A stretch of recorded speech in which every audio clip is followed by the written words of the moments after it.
මේ උතුම් වූ ධර්මදේශනය ප්‍රඥා නාලිකාව තුළින් විකාශය කිරීමට ප්‍රචාරය කිරීමට ධර්ම දානය සිදු කිරීම සඳහා නුගේගොඩ පදිංචි ජයරත්න මහතා සහ විජයලක්ෂ්මී වීරකෝන් මහත්මිය විසින් මෙම උතුම් වූ ධර්මදේශනය සඳහා සැදැහැති දායකත්වය ලබා දී තිබෙනවා. උතුම් වූ ධර්ම දානයෙන් ජනිත වන්නා වූ මහා පුණ්‍ය කුසලයෙන් ඇමරිකාවේ පදිංචි යසස්, ධනුජා, බෙලා, කසුන්, චමිල්කා, ඩිනුලි සහ ඔස්ට්‍රේලියාවේ පදිංචි කුෂාන්, රුක්ෂලා, අංජානි, ඩිල්ෂාන්, ඩිල්මි, ඩිනාරා, ඩිනාල් ඇතුළු දූදරුවන් සියලු දෙනාටමත් පවුල්වල සියලුම ඥාති හිත මිත්‍රාදීන්ටත් නිදුක් නිරෝගී සුවපත් භාවය චිරජීවනය සැලසේවා. දෙපාර්ශවයේම පරලෝ සැපත් වන්නට යෙදුණු සියලුම මළගිය ඥාතීන්ට මේ උතුම් කුසලය අනුමෝදන් වේවා. භව ගමන සැපවත් වී ඉක්මන් භවයකදීම උතුම් නිවනින් සැනසීම ලැබේවා. උදා වූ 2022 නව වර්ෂය සෑම සියලු දෙනාටම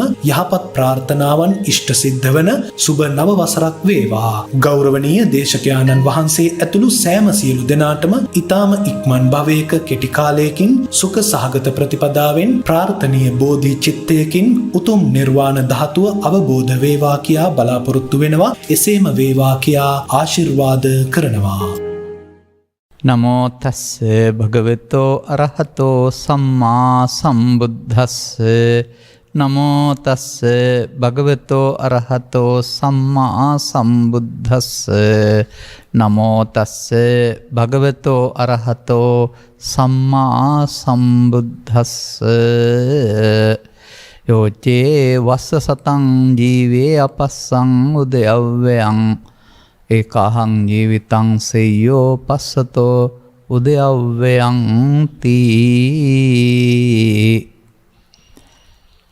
ධර්මානුශාසනාවෙහි සදහැවර අනුග්‍රහක දායකත්වය දැරුවා වූ පවුලේ අය ප්‍රමුඛ ලංකාවේ හෝ ලෝකේ පුරා විසිරී සිටිමින් අපට සවන් දීමට මේ මොහොත යොදාගත්තා වූ සදහැවර පින්නතුනි, අනුග්‍රහක බවතුන් මාතෘකාව සපයමින් පංචස්කන්ධය හට ගැනීම නිරෝධ කරගන්නේ කෙසේදයි පැහැදිලි කරන්න. පංචස්කන්ධය හට ගැනීම නම් නිරෝධ කරන්න දෙයක් නෑ. පංචස්කන්ධය හට ගැනීම නිරෝධ වෙනවා. පංච උපාදානස්කන්ධය හට ගැනීම නිරෝධ කරගන්නේ කොහොමද කියලා තමයි අපි ඉගෙන ගන්න ඕනේ. මේකට අදාළ ගාතාවක් තමයි මම අරගත්තේ. ඔය ගාතාවෙන් බණ කියපු වාර අනන්තයි. ඒ බණක් කියන්න නෙවෙයි මම මේ ගත්තේ. මේ මාතෘකාවට අදාළ මගේ මතකයේ තිබුණ සමීපතම ගාතාව නිසා. මේ ධර්මානුශාසනාව කෙලින්ම පටන් ගන්න වෙන්නේ ආර්ය සත්‍ය හරහාමයි. මොකද මේ ඉල්ලපු ඉල්ලීමට අනුව කෙලින්ම පංචස්කන්ධ විග්‍රහය අරනහම ඊට එහා කාරණා වැදගත් වෙන්නේ නැහැ. නමුත් ස්කන්ධ පරිහරණය, පංචස්කන්ධ පරිහරණය කියන එක බුදුසමයේ තමයි ග්‍රන්ථයක් වශයෙන්වත් ග්‍රන්ථ වශයෙන් නිවරණය වෙන්නේ. සෙසු ග්‍රන්ථ තුළ එබඳු දෙයක් විග්‍රහ වෙන්නේ නැහැ. බුදු සමයේ විග්‍රහ වෙන එක වුණත් අපිට සමීප වෙන්න බැරි විදිහට පාලි වචනාර්ථ සිංහලට විවරණය වීමේදී වැරදිලා තියෙනවා, නොගැඹුරු වෙලා තිබෙනවා, වෙනත් අතකට යොමු වෙලා තිබෙනවා. ඒ නිසා අපට මේ උද්‍යප්ප ඥානය පහළ කරගන්න බැරි වෙලා තිබෙනවා. ලියන්න කියන්න පාඩම් කරන්න පුළුවන්, හරි දේ හෝ වැරදි දේ ඕන දෙයක්. නමුත් වැරදි දේ අනුගමනය කරන්න බෑ, ප්‍රතිඵල ලබන්න බෑ. එනිසා පළමුව තේරුම් ගන්න බුදුවරු ධර්ම දේශනා කළේ පංච උපාදානස්කන්ධයෙන් මිදෙන හැටි. මිනිසුන් සසර ඇවිදින්නේ පංච උපාදානස්කන්ධයෙන්. එතකොට පංචස්කන්ධේ වරද්දා ගැනීම තමයි පංච උපාදානස්කන්ධය කියන්නේ. පංචස්කන්ධය පවට භාවිතා කරන්න ගිහින් වරද්දා ගැනීමෙන්, පිනට භාවිතා කරන්න ගිහින් වරද්දා ගැනීමෙන්, ධානයට භාවිතා කරන්න ගිහින් වරද්දා ගැනීමෙන් තමයි පංච උපාදානස්කන්ධේ බවට පත් වෙලා පංච උපාදානස්කන්ධා දුක්ඛා වෙන්නේ සහ භවගාමී වෙන්නේ. පවෙන් භවගාමී පව උපාදානය නිසා, පිනෙන් භවගාමී පින් උපාදානය නිසා, ධානෙන් භවගාමී ධාන උපාදානය නිසා. එතකොට සත්වයා සසර ඇවිදින්නේ තමන් විසින් කරගත්ත වරදකට විපාක විඳින්න. ඔය කියන්නේ රූපේ රැගෙන පාපයේ ගෙවනවා විනා ගෙනියන දෙයක් නැත පව් ගෙවනවා විනා කියලා. එතකොට මේ ලැබිලා තියෙන විපාකයක් ඔබට. කයත් විපාකයක්. ඒ කියන්නේ පෙර කරන ලද කුසල අකුසල කර්මයන්ගේ විපාකයක් සුභ හෝ අසුභ. ඒකේ රූප ලක්ෂණ හෝ අංග විකල බව හෝ මන්දුක බද්ධික ආදී වශයෙන් ගත්තාම මේවට 100%ක්ම අතීතේ බලපෑවෙන්නේ නැති වුණාට ඒ ඔබේ කුසල කර්ම අකුසල කර්ම වල විපාකයක්. ඉතින් මේක විපාකයක් බව දන්නේ නැතේ තවදුරටත් මේ කුසල අකුසල කර්ම රැස් කරමින් අනාගතයටත් විපාක කයක්ම ප්‍රාර්ථනා කරනවා. ඒකත් දිරලා පොළොවට පස් වෙනවා. ඉන් එහාට ගෙනියන්න බෑ. නැත්නම් එයින් අදාළ දේ කරගත්තේ නැත්නම් වැඩක් වෙන්නේ නැහැ කියන එක තේරුම් ගන්නේ නැතුව. එබැවින් මේ පංචස්කන්ධයක් පංච උපාදානස්කන්ධයක් බවට පත් කරගනිමින් පවපින ධානයේ ඔස්සේ කයක් ඇතිව හෝ නැතුව ඒ කියන්නේ අණ්ඩජ ජලාභජ සංසේජද සත්වයක් වශයෙන් හෝ උපපාතික සත්වයක් වශයෙන් මේ යන බව ගමනේ වැදගත් සුන්දරතා අවස්ථාවක් තමයි විපාක කයක් වශයෙන් මිනිසත් බව ලැබ විශේෂයෙන් බෞද්ධ පවුල්වල ඉපදීම නැත්නම් බුදුරජාණන් වහන්සේ කෙරෙහි කිසියම් භක්තියක් විශ්වාසයක් පැවතීම. මේ නිදහස් වෙන්න ඕන තැනට දොරටුවට ඇවිදින් ඉන්නේ. දැන් මේ දොරටුව අසා දැම්මොත් නිදහස වෙනුවට ආපහු ආයෙත් අර භව ගමනමයි හම්බ වෙන්නේ. ඒ නිදහස් වෙන්නට අවශ්‍ය දොරටුවේ හැටි මිනිසත් බව ලැබීම.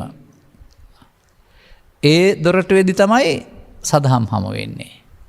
මිනිසත් බව නැමැති දොරටුවේදී තමයි මනුස්ස පටිලාභෝච සද්දම්මස්සස දේශනා මිනිසත් බව ලැබුව මිනිසා සදහම් හමු වීමේ දොරටුවේදී මේ සසර චක්‍රයෙන් පනින්න පිටපනින්න උත්සාහ කරන්න ඕන. ඒ සඳහා අපි දකින දැක්ම ඉක්මවා යමින් තථාගතවරු පැහැදිලි කළ පරිදි ජීවිතය දකින්න පොත තුලින්ම ඔබ තුලින් ඉගෙන ගන්න වෙනවා. එවිට ඔබට තේරෙවි තථාගතවරු ධර්ම දේශනා කරන්නේ ස්ත්‍රී පුරුෂයා ගිහියා පැවිද්දා නැමැති පුද්ගලයා මුල් කොටගෙන හෝ ජීවිතයේ ඒකකයක් කොටගෙන නෙවෙයි කියන එක. ජීවිතේම එකක් කොටගෙන තමයි ඔබට නමක් දීලා තියෙන්නේ. ඔබට මව් කුසේ බිහුණෙන් පස්සේ ලැබූ නමම තමයි මරණය දක්වාම භාවිතා කරන්නේ. ඒ වගේම ඔබේ සහතික පිළිබඳව අනන්‍යතාවය සලකන්නේ එක්කෙනෙක් විදිහට. ඒකට තමයි සම්මුතිය කියලා කියන්නේ. කයින් බැලුවහම එක්කෙනෙක් තමයි. නමුත් තථාගතයන් වහන්සේගේ මේ උපාදානයෙන් මිදීම නම් වූ ධර්මතාවයේ හමුවේදී කය පමණක් දැනගෙන හිටියට හමු වෙන්නේ නැහැ. අදාළ මාර්ගයේ. මන්දයත් කය තුල සිතක් පවතිනවා. කය නැතුවත් ලෝකෙ සිත් පවතිනවා. සිත් නැතුව කය පවතින්නේ නැහැ. පොළොවට පස් වෙනවා. නමුත් කය නැතුව භූත ප්‍රේත දේව බ්‍රහ්ම කියලා සිතින් උපදින සත්වයෝ ඉන්නවා. ඒකයි ඕපපාදික උපදිනා සත්වයක් ඇත කියලා කියන්නේ. අපට කායස්ත දෙකක් ලැබිලා තියෙනවා. සිත විතරක් ලබා ගත්ත අයට දොරවල් හයක් ලැබෙන්නේ නැහැ. දොරවල් හයෙන් උපදින කාම විතර්ක, ව්‍යාපාද විතර්ක, හිංසා විතර්ක නැහැ.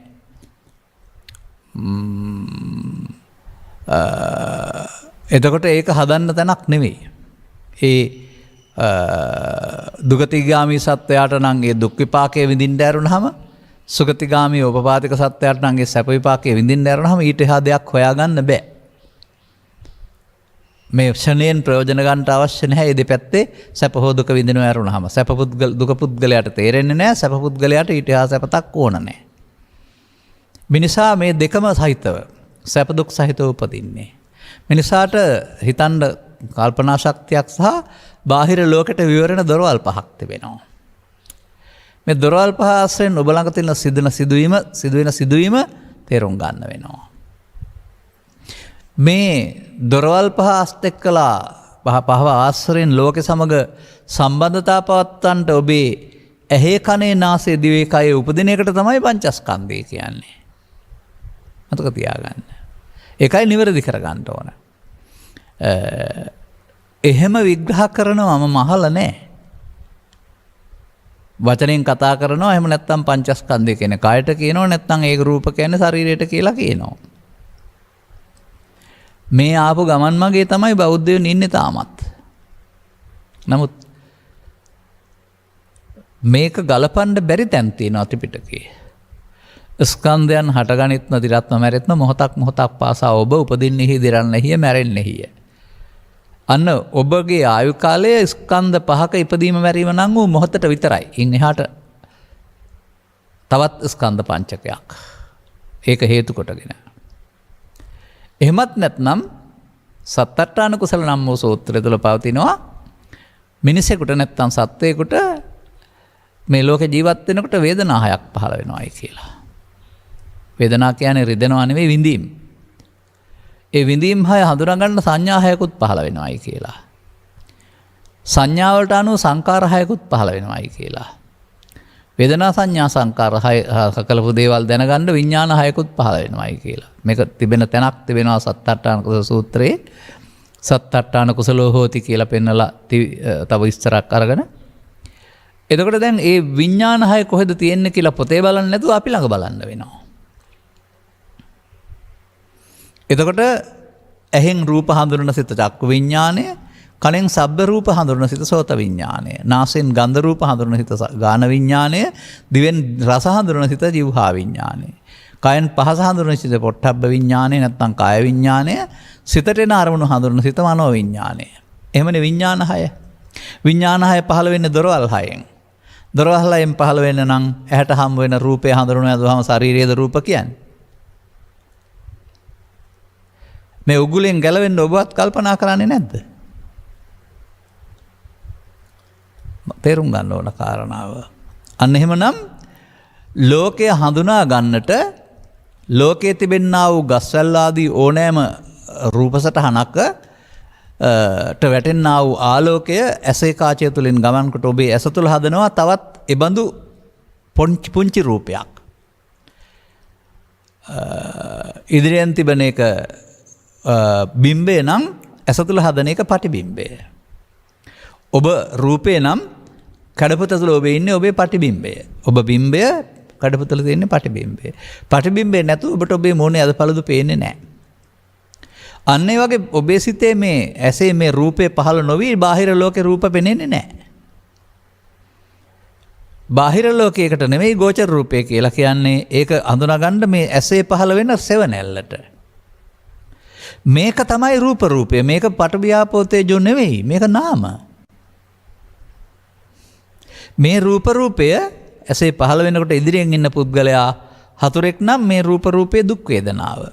මේ රූපය තවත් කෙනෙකුට ඉස්සරහින් ඉන්න පුද්ගලයා මිතුරෙක් නම් සැප වේදනාව. එතකොට සැප වේදනාව සහ දුක් වේදනාව ගැනත් දුන්නේ ඉදිරියෙන් හිටපු පුද්ගලයා නෙවෙයි. ඒ ආශ්‍රයෙන් ඔබේ ඇසේ පහළ වුණ රූපයට ඔබ එකතු කළාපු අගය. ඔබ හදාගෙන විඳිනව යරුණාම ඉස්සරහින් ඉන්න පුද්ගලයා විඳින්න ඔබට බෑ. එතකොට රූපය රූපස්කන්ධයයි ඒ විඳින ස්කන්ධය වේදනා ස්කන්ධයයි. ඒක සැප හෝ දුක් හෝ උපේක්ෂා වශයෙන් එකකින් විඳින්න පුළුවන්.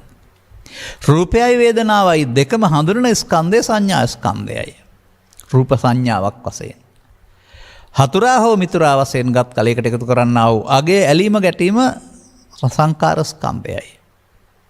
මේ හතරම කරපු කාරණා ටික රූපයෙන් කරපු දේ රූපයක්ද, ශබ්ද රූපයක්ද, ගන්ධ රූපයක්ද? වේදනාවෙන් කරපු දෙක සැප වේදනාද, දුක් වේදනාද, උපේක්ෂා වේදනාව. සංඥාවෙන් කරපු දේ රූප සංඥාද, ශබ්ද සංඥාද, ගන්ධ සංඥාද. සංඛාරයෙන් කරපු දේ ලෝභයද, දේශයද, මොහයද. ඒක වෙනසක් කරන්නේ නැතුව ඒ ආකාරයේ හඳුනා ගැනීමට ඊළඟට පහළ වෙන එක විඥානස්කන්ධය. මේ පහට පෙරපසු නැහැ. නමුත් පත්‍ය වෙනවා කියලා පෙන්නනවා. අන්න දැන් බුදුරජාණන් වහන්සේ දකින්නේ මිනිසා තුළ ස්කන්ධ පංචකයෙන් පංචකට ඉපදීම මැරීමක්. ඒක ස්වයංක්‍රීය සිද්ධියක්. එතකොට ඔබ දැනගත්තත් නැතත්, ඔබ බෞද්ධයෙක් වුණත් නැතත්, ඔබ මේ ලෝකේ උපන් සත්වයෙක් නම් වෙනත් තිරසන් සතෙක් තුළ හෝ වෙනත් ආගමිකයෙක් තුළ හෝ ඔය ඇහැට රූපයක් හම්බුනහම ඒ තුළ සිදුවෙන ක්‍රියාකාරීත්වය තමයි පංචස්කන්ධ කියන වචනෙන් විග්‍රහ කරන්නේ. කනට හම්බෙන ශබ්දය හඳුනා ගැනීමේදී එහි තුළ විචිත්‍රත්වය තමයි පංචස්කන්ධ වචනෙන් විග්‍රහ කරන්නේ. ඒ විදිහට අන්න දැන් තේරෙනවා දොරවල් හයෙන් ලෝකයේ සමග සම්බන්ධතාව පවත්වන්න අපි තුළට ස්කන්ධ පහේව හයක් පහළ වෙන්න වෙනවා. හය වතාවකට එක වතාවට නෙමෙයි. දැන් ස්කන්ධ පහෙන් පහළ වීම ඇස තුලත් දිගු කාලීනව සිදු වෙන්න පුළුවනි. ඇහෙන් කනට මාරු වෙන්නත් පුළුවන්. ඇහි නම් රූපය මුල් කොටගෙන කනට මාරු වෙනකොට ශබ්දය මුල් කරගෙන. නාසයට මාරු වුණොත් ගන්ධය මුල් කොටගෙන. දිවට මාරු වුණොත් රස මුල් කොටගෙන. අර ස්කන්ධ පහෙන් පහට මැරෙනවා කියන එක තේරෙනවනේ ඔබට පේනවනේ. මෙන්න මෙහෙම මේ විදිහට අපට බුදුසමේ සද්ධර්මයේ පැහැදිලි කිරීම සඳහා භාවිතා කළ ඒකකය නම් ඒකකය වන්නා වූ පංචස්කන්ධ ධර්මතාවය කෙරෙහි ගැඹුරු අවබෝධයක් තිබෙන්න වෙනවා. අර කට්ටනි මහත්තයාගේ වෙද මහත්තයාගේ තවත් පුද්ගලයින්ගේ කායට පංචස්කන්ධය කියන මෝඩ විග්‍රහයේ ඉන්නේ නැතුව සත්තට්ඨාන කුසල සූත්‍රයට උන විග්‍රහ කරන්න බැරි රූප කියන්නේ පඨවි ආපෝ තේජෝ හරි කය කියන මෝඩ විග්‍රහයත් ඉන්නේ නැතුව එතකොට ඉතින් පංචස්කන්ධ විග්‍රහ කරන්න පුළුවන් වෙන්නේ ඕපපාතික නැති සත්වෙින්ද විතරනේ. මොකද ඔය පඨවි ආපෝ තේජෝ සහිත සසම්බාරික නැත්තම් ඝන කයක් හැදෙන්නේ මව් කුසක තුළ හැදෙන කයකට. කලක් තිස්සේ හදාගෙන හැදෙන්න ඕනනේ කයක්. නමුත් ඕපපාතික උපදිනකොටම ඒකේ පඨවි ආපෝ තෝ හැදෙන්නේ නැහැ. ඒක කෙලින්ම නාමමයි ඔක්කම. එතකොට ඒකෙත් ඔහුට මනෝමය කයක් තිබෙනවා. ඉතින් ඒකට ආරම්මන සම්මුතිකයක පටවි ආපෝ දෙයක වචන යොදන්න පුළුවන්. එච්චර කලබල වෙන්න ඕන නෑ අපට. යන්න නෙවෙයිනේ.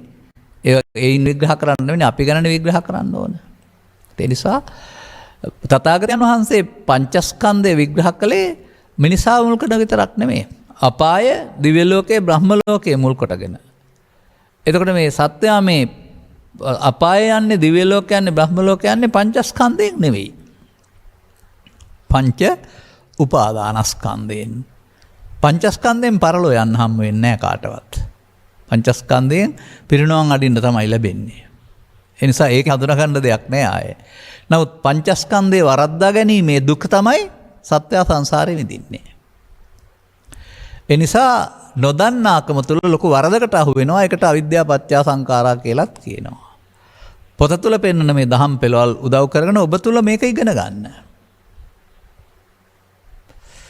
දැන් තේරුණාද ඇහැට කනට නාසයට දිවට කයට හැමෙන අරමුණක් පාසා එය හඳුන ගැනීම සඳහා සිත තුළ පහළ වෙන්නා වූ චෛතසික සමූහයේ එකතුවට තමයි පංචස්කන්ධය. සමූහයන් 5. මේ සමූහයන් 5ට තවත් චුල්ලවේදල් වැනි සූත්‍රවල තව නමකුත් තියලා තියෙනවා. මේ රූප වේදනා සංඥා සංකාර 5ට උපාදානයට හේතු වෙන්නා වූ මේ ස්කන්ධ 5ට සක්කාය කියලා කියනවා. අන්න සක්කාය කියන්නේ මේ කය නෙවෙයි එතකොට. අර දොරවල් හයේ පහළ වෙන්නා වූ රූප වේදනා සංඥා සංකාර 5ට සක්කාය කියන්නේ. ඒකට එන දේ මොකද්ද? රූපේනවා, ශබ්දේනවා, ගන්ධේනවා, රසේනවා, ස්පර්ශේනවා. ලෝභේනවා, දේශේනවා, මෝහේනවා. පවේනවා, පිනේනවා, ධානය වෙනවා. ඒකට එන්නේ එකයි මොනවා හරි. ඒ එන එක සමග ඔබ ඇලීමක්, මුලාවක්, ගැටීමක්, මුලාවක් ඇති කර ගන්නවා. එතකොට පංචස්කන්ධයට ආපු දේ ඇලීමෙන් ගැටීමෙන් ඒක මම කොට ගන්නවා. හේවත් පංච උපාදානස්කන්ධයක් බවට පත් කර ගන්නවා. පංචස්කන්ධේ පංච උපාදානස්කන්ධයක් වෙන්නේ ඔබට අදාළ මමත්වෙන් ගැනීම තුළ. පංචස්කන්ධේ පංච උපාදානස්කන්ධයට පත් කළොත් එහෙම ඔබට ඒක නිකම්ම හටගෙන නැසෙන්න බැරුව යනවා. ඒක උදයව්වේ නෑ එතකොට. උදේ හට ගන්නවා, වැයවීම වැය වෙනවා. ඒක වැය වෙන්නේ අනාගත ඵල උපදින්නට හේතු තබා ඒකට කියනවා සංයෝජනය වෙනවායි කියලා. ඒකට කියනවා බද්දෝ මාරස්ස කියලා. මඤ්ඤමානෝ ස්කන්ධ පංචකයට එනදී මමත්වෙන් ගැනීමෙන් මඤ්ඤමානෝ මාරයාට බැඳේ හෙවත් සසර හදයි. අන්න පංච උපාදානස්කන්ධය පරිහරණය කරන්නා පවොස්සේ පිනොස්සේ සතර හදන්න දන්නවා. පවොස්සේ පිනොස්සේ ධානොස්සේ සතර හදන්න පුළුවන් උපාදානෙන් මිදෙන්න බුදුවරු හැරුණාම වෙන කවුරුත්ම කියලා දීලා නෑ මේ ලෝක ඉතිහාසය තුළ. අතක දවා ගන්න. අන්න අපට අප පිළිබඳ විග්‍රහයක් මේ කරන්නේ. අපේ ජීවිතය පිළිබඳ ඔබේ ස්ත්‍රී පුරුෂ භාවයේ ඉක්මවා යමින් ඔබේ ගිහි පැවිදි භාවයේ ඉක්මවා යමින් ඔබව පංචස්කන්ධ ධර්මතාවයක් තුළ දුකට පත්වන හැටි පළමුව කියලා දෙනවා. කියලා දෙන්න වෙලා තිබෙන්නේ ස්වභාවයෙන්ම මේ වරදට මිනිසා අහු වෙන බැවින්. මිනිසාට ලෝකයේ මේ දොරවල් පහෙන් ස්කන්ධ පහ අටගෙන හඳුනාගෙන අකම්පිතව ජීවත් වෙන්න පුළුවන් විදිහට තමයි මෙහාට එවලා තියෙන්නේ. තහනම් ගහේ ගෙඩි කන්න ගිහින්නේ මේ අර ලෝකයේ මවුන් කතාවේදී දුක් විඳින්න සිදුනායි කියලා පෙන්නන්නේ. ගස් ඕන තරම් තියෙනවා කන්න. හැබැයි තහනම් ගහේ ගෙඩි කන්න එපා කියලා දීලා තියෙන්නේ. අන්න ඒ වගේ ලෝකේ රූප ශබ්ද ගන්ධ රස තියෙනවා අඳුරකට ජීවත් වෙන්න. නමුත් ඔබ ඒවා පස්සේ පන්නන්න ගත්තා ඒවැ සැප තියෙනවායි කියලා. එහෙම හඳුනාගෙන නැති වෙන්න තිබිච්ච රූපස්කන්ධය ඊට පස්සේ රූප උපාදානස්කන්ධය වුණා. හඳුනාගෙන නැති වෙන්න තිබිච්ච වේදනාස්කන්ධය වේදනා උපාදානස්කන්ධය වුණා. සංඥාස්කන්ධය සංඥා උපාදානස්කන්ධය වුණා. සංකාරස්කන්ධය සංකාර උපාදානස්කන්ධය වුණා. විඥානස්කන්ධය විඥාන උපාදානස්කන්ධය වුණා. අන්න පංචස්කන්ධය පංච උපාදානස්කන්ධය බවට පත් කරගන්න එක කරගත්ත එක ඔබ කළ වරදක්. දැන් වරදට මොකක්ද හම්බ වෙන්නේ රටේ නීතියෙන්? ප්‍රසාද දීමන හම්බ වෙනවද? නැ දඬුවම්. දැන් එතකොට දඬුවම තමයි බද්දෝ මාරස්ස මාරයට බැඳිලා පවෙන් පරලෝ යන්න සිදුවෙන එක, පිනෙන් පරලෝ යන්න සිදුවෙන එක, ධානයෙන් පරලෝ යන්න සිදුවෙන එක. ඒක තමයි දඬුවම. සසර ගමනක් හැදුවේ ඔබ විසින් මේ ස්කන්ධ පංචකයේ උපාදානස්කන්ධයක් බවට පත් කර ගැනීම තුලයි කියන එක ඔබට දැන් තේරෙන්න වෙනවා. සැකනම් ඕනනම් මේ ස්කුතුහල ශාලා සූත්‍රයේ සඳහන් වෙන්නා වූ මේ බුදුන් වහන්සේගේ දේශනා පාඨය උදව් කරගන්න. උපාදානස්සකෝ හං වච්ච උත්පත්තිම් පඤ්ඤාපේ මිනෝ අනුපාදානස්ස.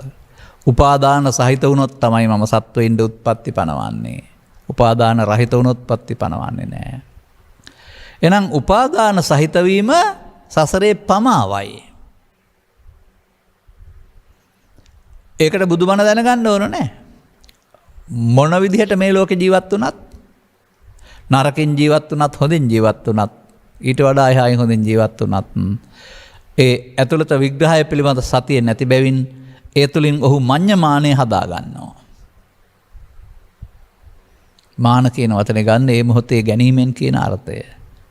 හක්කහයි දිට්ඨිය පැහැදිලි කරන්නේ මේකයි මගේ කියලා සමහර පොත්පත්වල ඉගන්වුවාට ධර්ම ග්‍රන්ථවල පැහැදිලි කරන්නේ නිවැරදි එකේ අරමුණු සක්කාය දිට්ඨිය වැදෙනවා කියන. එතකොට අරමුණ තුළ තියෙන එකක් සක්කාය දිට්ඨිය කියන්නේ ජීවිත කාලෙම තියෙන එකක් නෙමෙයි. ඊළඟ අරමුණේ තවත් සක්කාය දිට්ඨියක් තියෙන්න වෙනවා. මෙන්න මේ විදිහට අපිට අපේ සංයෝජනය වීම සිදු වෙලා තිබෙන බව. අපි මඤ්ඤමානය සාදරයෙන් පිළිගෙන ගෙට අරන් තිබෙන බව. මඤ්ඤමානය යටතේ ඔබ ලෝභ මෝහ, දේශ මෝහ එකතු කරමින් සිටින බව. මේ නිසා ඔබ දුක් අගාධයක් කරා පියනම් පන්මින් සිටින බව ඔබට වැටහෙන්න ඕන. ඒක තුළින් මොකක්ද බුදුන් වහන්සේ වදාරන්නේ? ඒක තුළින් පෙන්වන්නේ ඔබේ ජීවිතයේ දුකටපත් වෙන සහ ඒකට හේතුව. සංකිට්ඨේන පංචස්කන්ධා දුක්ඛා කියලා දේශනා කරපු බණපදයක් ත්‍රිපිටකේ කොහෙවත් නැහැ. පංච උපාදානස්කන්ධා. ඒ පංචස්කන්ධයේ ලෝකේ සියලු සත්ත්වයින්ට පහළ වෙනවා. ලෝකේ හඳුනා ගන්න. උපාදානය කර ගැනීම ඔබේ පෞද්ගලික කටයුත්තක් ඔබට කැමති රුචි අරුචි පරිදි. ඒ තුලින් යලිත් හටගන්න හේතුවක් චිත්තාභ්‍යන්තරයේ සැඟවී යාමට පෙන්වන්නේ අවශේෂය. සංයෝජනය, මාර බන්ධනය. සසරට බැඳෙනවා. සසරට බැඳුනහම අසුත පෘථග්ජනයා කියලා කියනවා බද්දෝ ජායති උපදින්නෙත් බැඳිලා, බද්දෝ මීයති මියන්නෙත් බැඳිලා, බද්දෝ අස්මාලෝකම් පරන් ලෝකං ගච්ඡති මෙලොවින් පරලොවට යන්නෙත් මේ සසරට බැඳිලා තියෙන නිසා. ඔවා තේරුම් කරලා දෙන්න පුළුවන් වෙන්නේ බුදු කෙනෙකුට. ඔවා තේරුම් ගන්න පුළුවන් වෙන්නේ මිනිස්සෙකුට.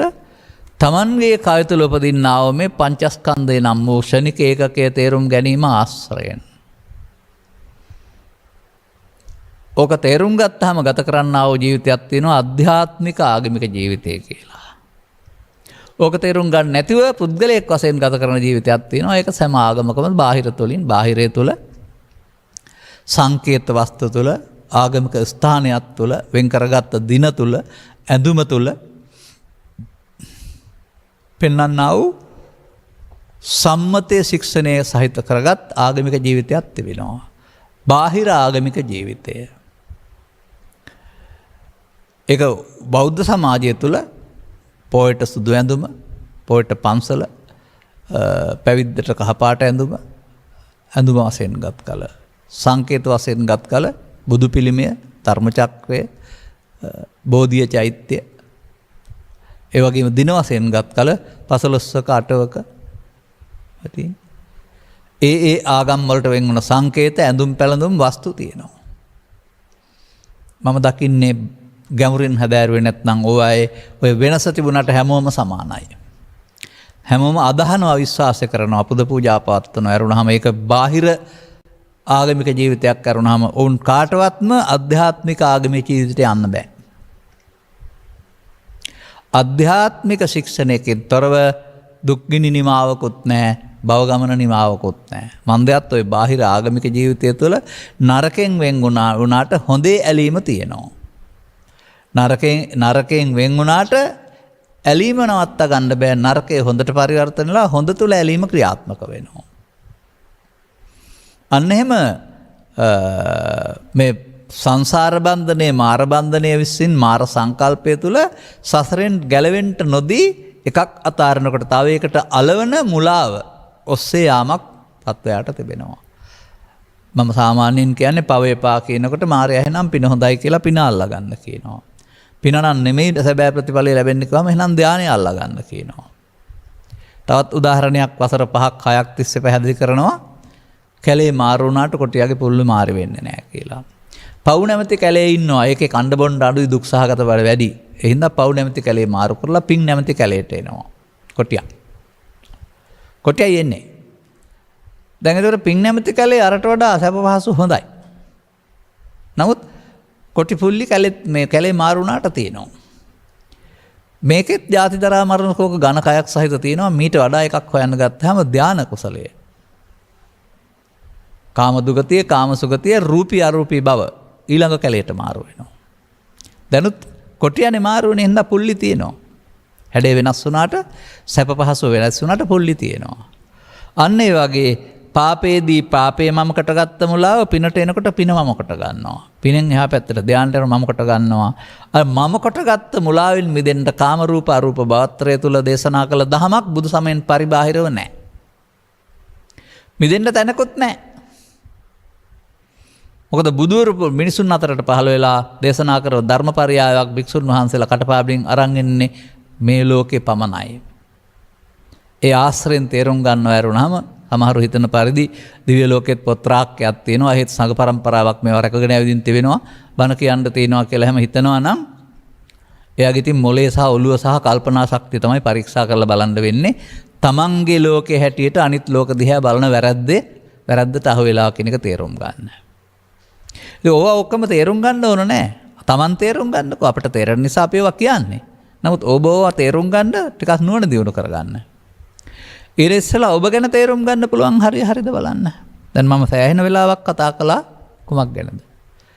දැන් එහෙමනම් මිනිසා කරගන්න වරද මොකද්ද? මිනිසාට ජීවත් වෙන්නට, කය පවත්වන්නට අරමුණෙන් අරමුණට නැසන සිත් පරම්පරාවක් දීලා තියෙනවා. මේක ඇසෙන් කනට, කනෙන් නාසයට, නාසෙන් දිවට, දිවෙන් කයට, කයෙන් සිතට අපිලිවෙලට ස්කන්ධ පහෙන් පහට ඉපදෙමින් මැරෙන පංචස්කන්ධයාගේ තේ මැරීම නම් වූ ඒකකයක් තුළ ජීවත් වෙන කෙනෙක් බවට පත් වෙනවා.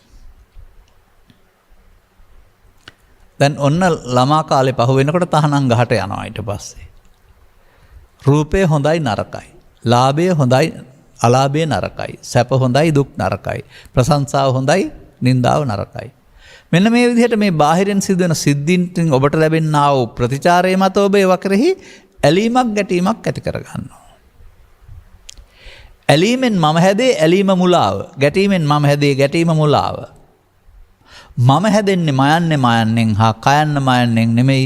ඕනෑම ස්කන්ධ පංචක උපදින හැඟීම සමග ආසක්ත වීමෙන්. අන්නේ ඇලීම ආසක්ත වෙනවට කියනවා මඤ්ඤමානය, මමත්වෙන් ගැනීම.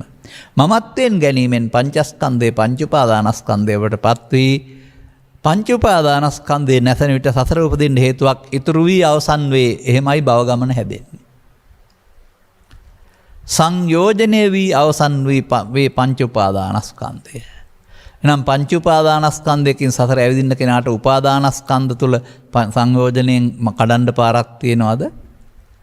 ඔහුට ඕරම් භාගී සංයෝජන තියේවි පාපය තුල, පින තුල උද්දම් භාගී සංයෝජන තියේවි. ධානය තුල වරදුනා, පාපය තුල සංයෝජනයන්ගේ දුක්ඛ පැත්ත තියේවි, පින තුල ඕරම් භාගී සංයෝජනයන්ගේ හොඳ පැත්ත තියේවි. ධානය තුල උද්දම් භාගී සංයෝජනයන්ගේ සංයෝජනයන් තියේවි. අන්න එහෙමයි. එතකොට ඒ පාරේ ගිය පුද්ගලයා දියුණුවක් ලැබුවට හිතේ සංයෝජනයන්ගෙන් මිදුණ නැහැ. ඒ තැන සසරට බැඳිලා. මෙහෙම මනුස්සයින්ට සිදුවෙන බව දැනගල ලබාගත් ජීවිතය තුළ සංයෝජනයන්ගෙන් කඩන්ට ජීවිත සකස් කරගන්නවා ඇරුණාම ඒ ගිහින් සංයෝජනයන් කරලා දෙන හැටි කියලා දෙන කෙනෙක් ඉන්නවා කියලා හිතනවා නම් විශාල මුලාවක්. දැන් ඔබට පැහැදිලි වුණාද මේ පංචස්කන්ධය කියන ධර්මතාවය දුක් ගෙනත් දෙන්නේ නැහැ කියලා? ඒකට අගය එකතු කිරීම තුළින් ඒක පංච උපාදානස්කන්ධයක් බවට පත් කරගන්නේ ඔබ විසින් ඔබට ආවේනික ආකාරයෙන්. ඉන්න ඔබේ දුකත් ඔබට ආවේනිකයි. ඔබට දුක් ගෙනත් දෙන දේ තව කෙනෙකුට දුකක් නැහැ. ඔබට සැප ගෙනත් දේ තව කෙනෙකුට සැපක් නැහැ. ඔබ ඇලෙන දේ තව කෙනෙක් ඇලෙන්නේ නැහැ. ඔබ ගැටෙන අවස්ථාව තව කෙනෙක් ගැටෙන්නේ නැහැ. බලන්න නැත්තද කියලා. ඔබේ මිතුරා තව කෙනෙකුට හතුරා. ඔබේ සුවඳ තව කෙනෙකුට ගඳ. ඔබට හරි දේ තව කෙනෙකුට වැරදි දේ. එහෙම නෙවෙයිද කියලා. අන්න එහෙම ඒක ලෝකේ පවතින දේවල් සම්බන්ධයෙන් ඔබ දරන ආකල්පයක් තුල හදාගන්නේ. බාහිර ලෝකේ එකක්, ඔබේ ලෝකේ තවත් එකක්. ඒක ආශ්‍රයෙන්. අර බාහිර ලෝකේ නෙමෙයි බුදුන් වහන්සේ කතා කරන්නේ ඔබ හදාගත්ත සිතේ පවතින ලෝක ගැන. දැන් ඉතින් මේ தત્ත්වයේ මත ජීවිතය ගෙන යනකොට ඔබ හැම විටම මොකද කරන්නේ?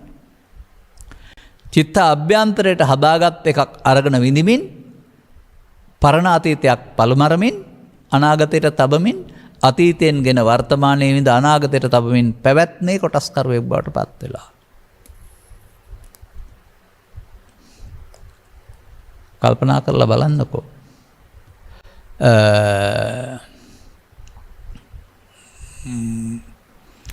මට මතක් වුණාම වචනේ හරියටම කියන්නම්. තව ටිකක් වෙලා යනකොට මුල් පදෙත් මතක් වෙයි.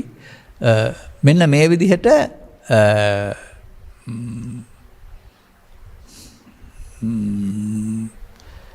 ඔබ විසින් ඔබ සිත තුළ තබා ගත්තා වූ පැරණි මතකයක්, පැරණි අතීතයක් ආපහු ගන්නවා.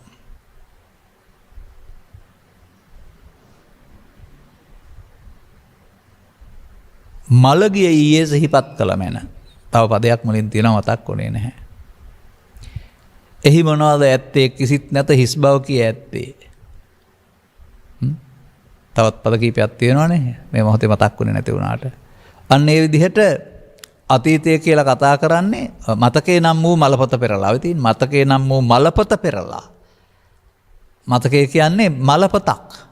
මලපොතේ අකුර කියන එක නෙමෙයි, ඊතන මියගිය පොතක්. ඒක ඔබ මතක් කරනවා, ස්මරණය කරනවා. මළගිය ඊයේ සිහිපත් කළ මැන. එහි මොනවද ඇත්තේ? කිසිත් නැත හිස් බව කිය ඇත්තේ. ඔය ගීතෙන් කියන කතාවත් ඇත්ත. නමුත් ඔබට ඒක තේරෙන්නේ නැහැ. ඔබට මේ මළගිය ඊයේ මතක් වෙනකොට පණ ආපුවාම මේකේ තියෙන ලාභයයි අලාභයයි සැපයි දුකයි හතුරයි මිතුරයි සේරම ඉන්නවා. එින්ද ඔබ මළගිය ඊයට පණ දීලා ඊට පස්සේ මල ව්‍යාග්‍රයකට පණ දීලා ඔබ මරාණ කනවා මේ ව්‍යාග්‍රයයිට පස්සේ. මේ ගත වුණ පැත්ත ආපහු වෙනකොට සිතුවිලි පමණයි. කවදාවත් ඔබට ඒක උපේක්ෂාසගත සිතුවිල්ලක් වශයෙන් දකින්න බෑ. ඒකට අදාළ ලෝභයෙන්, දේශයෙන්, මෝහෙන් එකතු වෙමින් ඔබ විඳවනවා. විඳින්නේ මිනිසුන් ඉදිරියෙන් තියෙන දේ නොවේයි. ඉදිරියෙන් තියෙන රූපය, ශබ්දය, ගන්ධය, රසය ඔබට විඳින්න උදව්වක් පමණයි. ඔබ හිතේ ත්‍රෝපණය කරගත්තා වූ ලෝභය, දේශය, මෝහය යලි උපදවාගෙන විඳිනවා. මළගිය ඊයේ, මළගිය අතීතයක් ඔබ පණ දී විඳවනවා. මෙන්න මෙසේ කාමය යනු සිතුවිල්ලක් තලු මැරීම කියලා තේරුම් ගන්න පුළුවන් වෙනකොට මොනවද අපි මේ කර ඉන්නේ? මේ නිසාම නේද අපට සැප වැහිලා තියෙන්නේ. සිතුවිල්ලක උපදවාගත්ත සැප මත ලුහු බැඳීමට කියනවා කාම යසනා. කාමේ සැප නෑ කියලා හොයනවට කියනවා භව යසනා, රූපී අරූපී භව තලවල. කාප යසනාවල සැප හම්බ වෙන්නෙත් නෑ, භව යසනාවල සැප හැදෙන්නෙත් නෑ. ඒ නිසා බුදුරදහමේ පවතිනවා බ්‍රහ්මචාරී යසනා, භවසර සොයෑම. දැන් ඔබ මගෙන් ඉල්ලන්නේ මොකක්ද? නිරෝධ කරගන්න හැටි. දැන් ඔබ මේ කරමින් ඉන්නේ නිරෝධ කරගන්න එකේ වර්තමානයේ ඇලෙමින් ගැටෙමින් මමත්වයෙන් ගනිමින් මම හෙට හොඳ වැඩක් කරන්නම්කො මට නැවත හම්බුණාවයිකෝ කියලා හිතමින් ඉදිරියට තබන එක. අන්න ඒක තමයි පමාද විහාරී නැත්තම් සතර හදනවා කියලා කියන්නේ. මෙන්න මේකට තමයි ඒකට ආපු දේ සමග ඇලෙනවට ගැටෙනවට තමයි කියන්නේ මඤ්ඤමානේ හෙවත් නිත්‍ය සුඛාත්ම වශයෙන් ගැනීම කියලා. 아무තෙන් වචනෙන් ගන්නෙ නැහැ. මගේ මම මගේ ආත්ම කියලා වචනෙන් කියන්නේ නැහැ. ඒ ක්‍රියාවට කියන නමක්. ඒකට පාලියෙන් කියන නම තමයි නිත්‍ය සුඛාත්ම. ඒකට කියන නම තමයි ඒතං මම ඒතෝ අහං අස්මින් ඒසෝ මේ අත්තා. එය ලෝභයේද, දේශයේද, මෝහයේද, ඊර්ෂ්‍යාවද, ක්‍රෝධයේද, වෛරයේද, පරිගැනීමද එයයි. ඒ අල්ලා ගැනීමෙන් මම හැදෙනවා. මම උනහම මගේ වෙනවා, මගේ උනහම මගේ ආත්ම වෙනවා. මඤ්ඤමානෝකෝ බික්ඛු බාරමද්දෝ මාරස්ස. දැන් මගේ වෙලා පංච උපාදානස්කන්ධේ නැසෙන්න හේතු ඉතුරු වෙලා. බුදු සමය සත්වයාට පංචස්කන්ධේ පංච උපාදානස්කන්ධයට පත් කර ගැනීමෙන් දුකටපත් වෙන හැටි කියාදී ජීවිතය තුළ ඉහාත්ම වශයෙන් මේ මොහොත පදනම් කොටගෙන මේ උපාදානයෙන් මිදීම නම් වූ පටිසෝතගාමී ප්‍රතිපදාවක්, අපමාද විහාරී ප්‍රතිපදාවක් මිනිසාට උගන්වන දහමක්. මිනිසා ආයේ තේරුම් අරගෙන ඉගෙනගෙන මොහොතින් මොහොත අනුගමනීය ප්‍රතිපදාවක යමින් මේ උපාදානයෙන් මිදෙන කටයුත්ත වඩන්න ඕනේ. නැවත නැවතත් වඩන්න ඕන. අන්න ඒක වෙන්නේ කොහොමද කියන එක තමයි බොහෝ දෙනාට තියෙන ප්‍රශ්නේ පවතින්නේ. ඒකට හේතුව දහම් පෙළ ත්‍රිපිටකේ පවතිනවා. ඔබ මේක පාඩම් කරගන්නව ඇරුණාම ඔබේ සිතින් එතෙන්ට සමීප වෙන්න බලන්නේ නැහැ. මන්දයත් ශ්‍රීවස් දෙකක් තුනක් තිස්සේ බණ කියන්නේ කතන්දරෝ අහලා සාදු කියලා ගෙදර යනවා ඇරුණාම දුකටපත් වීම සහ දුකින් මිදීමට ප්‍රතිපදාවක් තියෙන බව ඔබට තේරෙන්නේ නැහැ.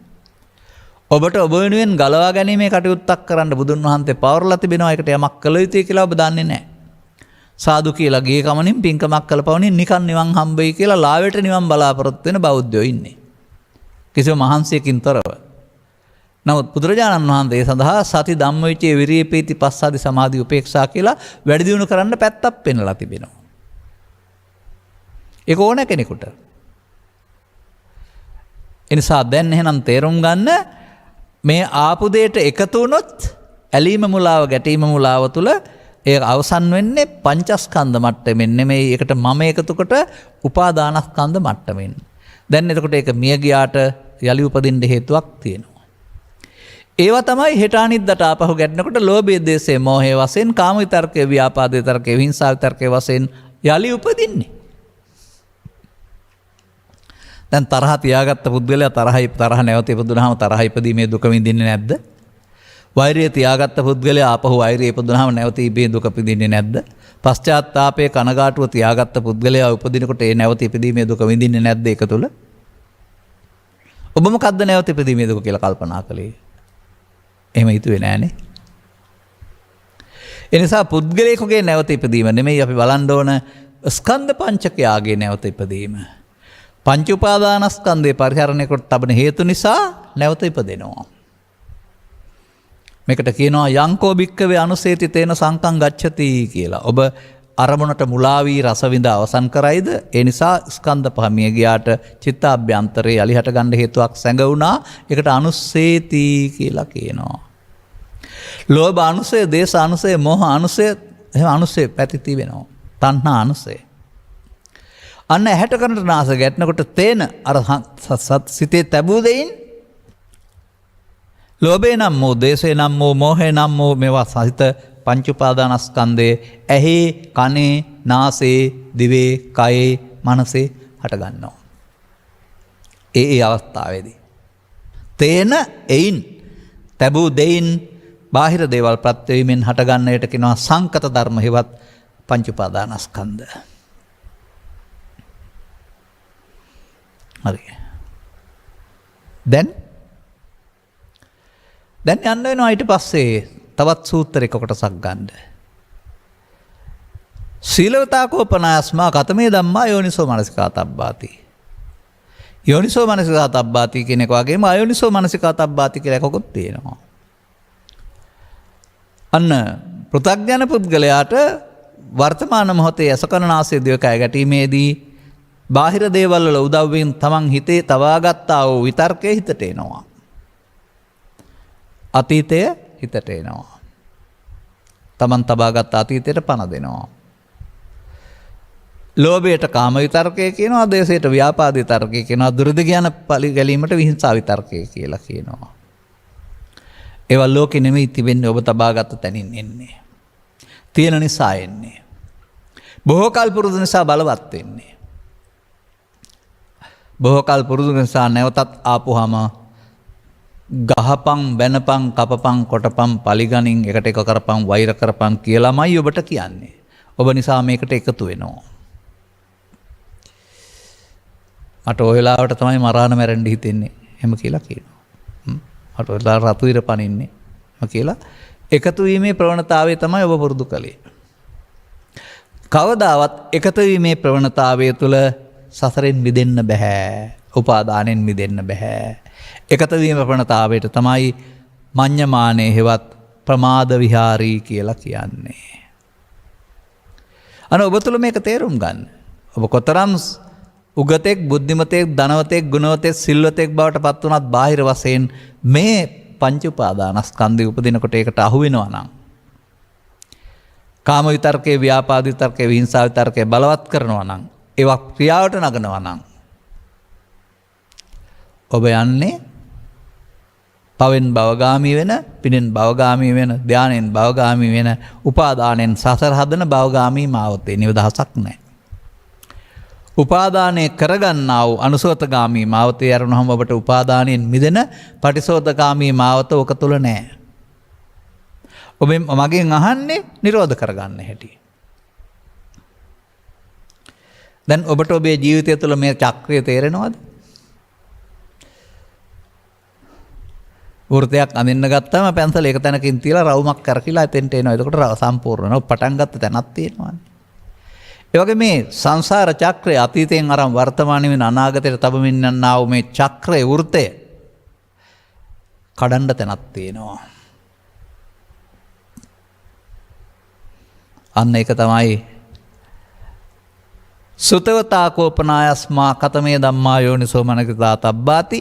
මේ දේ තේරුම් ගත්ත පුද්ගලයා මොකද කරන්න ඕන? සීලවතා කෝපනායස්මා කතමේ ධම්මා යෝනිසෝ මනසිකාතබ්බාති. ඔය කියන සාරිකාන්ත සංග්‍රහයට ආව නම් දැන් මොකද කරන්න? මොනවද නුවණින් මෙනෙහි කරන්න ඕන? දැන් කියන මේ මොහොතේ ඔබට උපදින දෙය ඇසෙන් නම් රූපේ නිසා, කනෙන් නම් ශබ්දේ නිසා, නාසයෙන් නම් ගන්ධේ නිසා, දිවෙන් නම් රසෙන් නිසා, කයෙන් නම් පහස නිසා, යද්දී එද්දී සිටිද්දී නිරදින ඉරියව් හතර පැවැත්වීම නිසා යමක් ඔබේ හිතට උපදිනවා. බාහිර දේවල් ගැටීමෙන් චිත්තාභ්‍යන්තරයේ ප්‍රතබා තිබෙනා වූ දේවල් සිතට ඇවිදින් ඔබට කාම විතර්කයක් හෙවත් ලෝභයක් උපදවලා දෙනවා. ව්‍යාපාද විතර්කයක් හෙවත් ද්වේෂයක් උපදවලා දෙනවා. විහිංසා විතර්කයක් හෙවත් ඊට එහා ගිය ගැඹුරු ප්‍රහාරයකට ඔබව මෙහෙවනවා. මෙන් එකක්. හදන්න තියෙන්නේ මේ තුනේ, අනිත්‍ය හදන්න දෙයක් නැහැ. මේ තුනම එනවා කියන්නේ ඒ තුනේ ආපු මොහොතක මේ පංච උපාදානස්කන්ධය එතන තියෙන්නේ පංච උපාදානස්කන්ධය. දැන් ඔබ පුරුදු කරේ මේකට එකතු වෙනහම දැන් ආපහු වේදනා තණ්හා උපාදාන භව වර්තමාන කර්මයක් බවට පත් වෙලා අනාගත විපාක දෙන්න හේතුවකුත් ඉතුරු කරලා ආයෙත් සසර හැදුවා. අරමුණක් තුළ සසර හදනවා. අරමුණක් තුළ සසර හදන්න නැතුව ඉන්න නිපුරුදු කරන්න කියන්නේ. මේ නිරෝධය දකින්නේ කොහොමද? හොඳයි, ඔබ මේ මඤ්ඤමානය කියන්නේ මේකට එකතු වීම නම් එකතු නොවී ඉන්න පුළුවන් නම්.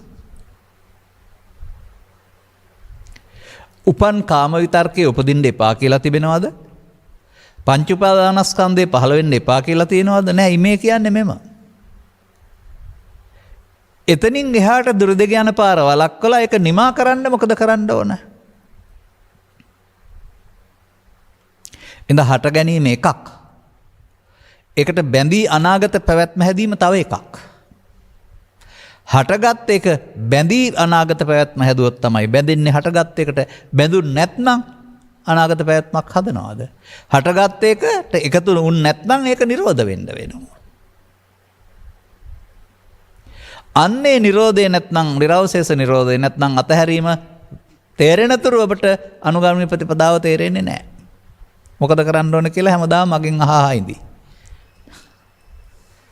නමුත් බුදුන් වහන්සේ වදාහරනවා මේ පංච උපාදානස්කන්ධේ අනිච්චතෝ දුක්ඛතෝ අනාත්තතෝ යෝනිසෝ මනසිකරන්තෝ සෝතාපට්ටි බලං සච්චි කරෙය්‍යාති. ඔය පෙන්නන්නේ. එහෙනම් මෙතන තිබෙනවා පරණ පුරුදු පාරට එකතු වීම වෙනුවට එකතු නොවීමෙන් අවසන් කරන්න පුළුවන්, කඩන්න පුළුවන් පරතරයක්. අතරක් තියෙනවා. ස්කන්ධ පහක් පහළ වී ඊළඟ එක පහළ වෙන්නේ ඒක පදනම් කොටගෙනනේ. දැන් එකක් ඉපදුනා ඒකට එකතු වුණොත් ආපහු ඒ මොහොතේ සිදුන දෙන තමයි අර අරමුණ තුල පෙන්වන්නේ. පස්සපච්චා වේදනා, වේදනාපච්චා තණ්හා, තණ්හාපච්චා උපාදාන, උපාදානපච්චා භව. ඒක ඇස තුල, කන තුල, නාසය තුල ඕනේ අරමුණක් තුල වෙන එක. හොඳයි, මේ පෙළේ නැද්ද පස්ස නිරෝධෝ කියලා එකක්? අර මතකේ නම් වූ මලපොතෙන් එන මලගිය ඊයේ මලගිය දෙයක් වශයෙන් ඒකට එකතු නොවෙනවා නම් එයාට ආහාර හම්බ වෙන්නේ නැහැ. එයාට අනාගත පැවැත්මට හේතු තැබෙ වෙන්නේ නැහැ. එයා යන්න ඕන. අන්න උපාදානස්කන්ධය අනිත්‍ය. එකතු නොවීමෙන් සිදුවෙන දේ උපාදානස්කන්ධය අනිත්‍ය. එකතු වීමෙන් සිදුවෙන දේ උපාදානස්කන්ධය නිත්සුකාත් වශයෙන් ගැනීම. ඉතින් මේක තේරෙන නිසා තමයි මම ඔය අහන්නේ සමාජයෙන් කොහොමද යදනිච්ඡන් තන් දුක්ඛං යන් දුක්ඛං තදනත්තා සිංහලට පරිවර්තන එක හරියන්නේ? පාලිය නම් හරි. යමක් අනිත්‍ය නම් ඒක දුකක්, දුක නම් අනාත්මයි කියලා කවුද සිංහලට ලියවේ?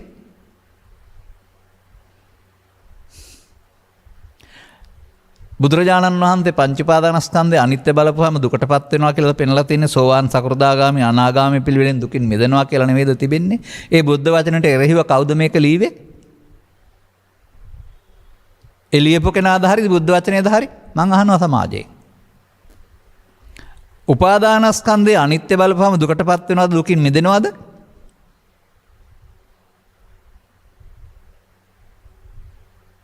යදනිච්ඡං යමක් පංච උපාදානස්කන්ධය අනිච්ඡං කියන්නේ අල්ලාගත්තේ නැතහම නැති වෙනවා නම් එහෙනම් ඒක මමද? නැහැ. මම නොවේ නම් මගේද? නැහැ. මගේ නොවේ නම් මගේ ආත්මයේද? නැත. ඒ මගේ නොවන මම ආත්ම වශයෙන් බලනවා කියන එක නේද අනිත් දුක්ඛ අනාත්ම කියන්නේ. ඒ නිසා මේ දුක්ඛ පදයේ අර්ථ විවරණය යදනිච්ඡං පංච උපාදානස්කන්ධයන යමක් වතු පිටිට කඩන්නේ නෙමෙයි. හටගත්ත ගමන් ඇති නැති වෙනවා නම් ඒකට අල්ලගන්න නැතුව නම් අනිත්‍ය කියන. එහෙනම් ඒක මම වෙන්න කාලයක් නෑනේ. මම නොවේ, මගේ නොවේ නම් ඒක මම වෙන්නේ නැහැ. අන්න මගේ කොට ගන්න දෙයක් නැති බව තමයි දුක්ඛ. මම පංච උපාදානස්කන්ධේ මගේ මම කොට අලුතෙන් ගන්න දෙයක් නැති බව දුක්ඛ. කිසිවක් නැති අසාර බව. එහෙනම් ඒක ආත්ම කොට ගන්න නැති එක අනාත්ම. දැන් අනිත් දුක්ඛ අනාත්ම වශයෙන් ගැනීමෙන් දුකටපත් වෙනවද? කවුරු හරි දුකින් මිදෙනවද? නැවත නැවතත් මම අහනවා කියනවා. එනිසා ඔය බුදුන් වහන්සේ උවන්නපු කාරණාවල කාලාම සූත්‍රයේ දේශනා කරමින් දේශනා කරනවා මා පිටක සම්පදානේන පිටක සම්ප්‍රදාය තියෙනවා කියලාවත් ධර්ම විනයට ගැලපෙන්නේ නැත්නම් පිළිගන්න එපා කියලා වචනයක් තියෙනවා නේද? ඔබ පිළිගන්නවද පංච උපාදානස්කන්ධය අනිත්‍ය බලපහම දුකටපත් වෙනවයි කියලා? එහෙනම් මේ සංයෝජන සූත්‍රය වැරදි. මඤ්ඤමාන සූත්‍රය වැරදි. නෑ. වැරදින්නේ කොහොමද? පංච උපාදානස්කන්ධය අනිත් දුක්ඛ අනාත්ම සෝවාන් වෙනවා නම් සෝවාන් වුණාන් පස්සේ මොකද කරන්න ඕනේ? නැවතත් තව ඊතුරු අතීත කාරණා පංච උපාදානස්කන්ධයක් වශයෙන් කාම විතර්ක, ව්‍යාපාද විතර්ක, විහිංසා විතර්ක වශයෙන් උපදිනවා. නැවත නැවතත් අනිච්චත දුක්ඛත අනාත්තත යෝනිසෝ මනසිකරොන්තෝ. එතකොට මොකද වෙන්නේ? ක්ලේශයන් ප්‍රහීන වෙනවා. ක්ලේශයන් ප්‍රහීනකට දුකටපත් වෙනවද නිවෙනවද? සෝතාපට්ටි සකදාගාමි ඵලං සච්ච කරයියාති. හිතන්න. බුදුරජාණන් වහන්සේ වදාළයි කියලා පිළිගන්න එහෙම නැහැ. කියලා වදාළලා නැහැ. මේ මෙසේයයි. අනුස්ස වෙන අනුන් කී පවණින්. ඔක වැරදි පැත්තට යොදා ගන්න නැතුව ඔබේ ආගමික නිදහස උදෙසා අනුගමනීය ප්‍රතිපදාව තුළ ගලප ගන්න උත්සාහ කරන්න. ස්වාධීනව. එනිසා මම නම් යමක් අනිත්‍ය නම් ඒක දුකක් ඒක අනාත්මයි කියන සිංහල තේරුම පිළිගන්නේ නැහැ. මුළු සංඝ පරපුරම ඔක කිව්වත් මම තනියෙන් ඔකට එකග නැහැ. මතක තියාගන්න. එනිසා කවුරු හරි වැරදි සිංහල පරිවර්තනයක් දීලා අපි ඔන්නම ගෙවලා. නමුත් යම මොකද්ද? කාම විතර්කේ, ව්‍යාපාදේ, විහිංසා විතර්කේ. එහෙම නැත්නම් ඒ මොහොතේ සමාන පංච උපාදානස්කන්ධ වෙන යමක් තියෙනවද? මේ පංච උපාදානස්කන්ධය කියලානේ පෙන්වන්නේ. ඒක අල්ලගන්නේ තැත්ත නැති වෙනවා නම් ඒක අනිත්‍ය නැත්තම් මගේ නොවේ. මගේ නොවේ නම් මේක මම නොවේ නම් ඒක මගේ නොවේ. මගේ නොවේ නම් මේක මගේ ආත්මය නොවේ. එනම් පංච උපාදානස්කන්ධේ මගේ ආත්ම කොට ගන්න නැත්නම් නැති වෙනවා. දැන් පංච උපාදානස්කන්ධය අනිත්‍ය වුණානේ දල්ලා නොගැනීමෙන්. දැන් මොකද වුනේ? කෙලස් රැස් වුණාද කෙලස් නැතුණාද? කෙලස් නැසනකොට දුකටපත් වෙනවා කියලා කවුරු හරි කියනවද? ලං කරලා බලන්නකො සිවුම්ම. දැන් නැවත නැවතත් අනුපස්සී විහෙරති කියන්නේ නැවත නැවතත් වර්තමාන මොහොතේ එන ඕනෑම එකක්. ඇහෙන් කනෙන් නාසයෙන් දිවෙන් කයෙන් බාහිරට ගැටෙනකොට හෝ මනෝද්වාරයෙන් උපදින පංච උපාදානස්කන්ධයක් කියනවා මේ පංච උපාදානස්කන්ධය. අර පරණ පුරුදු පාරේ සිහියකින් තොරව එකතු වීමෙන් සතර හදනවා වෙනුවට සිහියකින් යුක්තව මෙතන මේ අතරට සිහියගෙනත් කඩන්න. එකතු නොවීමෙන් සතියෙන් කරන්න එකතු නොවීම. මම පසුගිය දිනක උදාහරණයක් ඉදිරිපත් කළා. දෙපිරිසක් සටනකට එන වෙලා ඉන්නවා. බැන ගන්නවා අපි ආයුධ දරන් ඉන්නවා නිකන් හරියට චූලෝදර මහෝදර වගේ කියමුකෝ. සාකිකෝලි වංශිකයෝ කියමුකෝ. හරියටම හරි උදාහරණය. බුදුන් වහන්සේ අතරට පැනලා මොකද කළේ? සංසිඳෙව්වානේ. ඒ මොකක් නිසාද? දෙපිරිසටම හිතවත් නිසානේ. ඔය කතාවලින් පෙන්වන්නේ බුදුන් වහන්සේ අතරට පැනනහම සංසිඳෙනවා කියන එක තමයි. ඔබ ඉතින් ඔය චූලෝදර මහෝදරගේ සංසිඳීම දිහා බලන් ඉන්නවා. එක්ක සාකිකෝලික වංශිකේ යුද්ධ සංසිඳීම බලලා ඔබේ මේ යුද්ධය දිහා බලන්නේ නැහැ ඔබ. ඔබට මෙතෙන්ට මේ සතිය ගෙන්න පුළුවන් නම් සතිය කැමති නෑ දෙගොල්ලටම අයහපතක් වෙනවට. මොකද සතිය කුසල චෛතසිකයක් අකුසලෙන් වෙන්නීමට උදව් කරන්නේ. දැක්කා. තේතයි දකින්න. දැක්කනම් අනාගතයට එකතු වෙන්න ඉඩ නෑ. එහෙනම් අතීතයෙන් හටගත්ත දේ අරුණාම අනාගතයක් නොහදා නැති වෙනව නේද? දැන් මොකද වුනේ? උපාදානස්කන්ධය නැසුණා අනාගත හේතුඵල ඉතුරු නොකර. දැන් පංච උපාදානස්කන්ධය අනිත්‍ය කියන්නේ ඒක නේද? අල්ලා නොගැනීම කියන්නේ ඒක නේද? අමඤ්ඤමානෝ කියන්නේ ඒක නේද? මෙසේ කරන්ට දියුණු කරන සිහිය නේද සතිය වඩනවා කියලා කියන්නේ. එනිසා ඉන්දියාවෙන් ගන්න සාකිකෝලික වංශිකයන් අතර යුද්ධය දුරදිග ගියා නම් මරා ගන්නවා. මැද්දට පැනලා යුද්ධය සංසිඳවනවා දෙපිරිසටම හිතවත් නිසා. ලංකාවේ චූලෝ මහෝදර යුද්ධය තියෙනවා මැද්දට පැනලා සංසිඳවනවා. මේ බුදුරජාණන් වහන්සේ මැද්දට පැනීම සංකේතවත් කරනවා ඇත්තේ අතීතයෙන් අරන් වර්තමානයේ හදන එක නවත්තන්න සතිය මෙතෙන්ට ගේන එක නෙවෙයිද?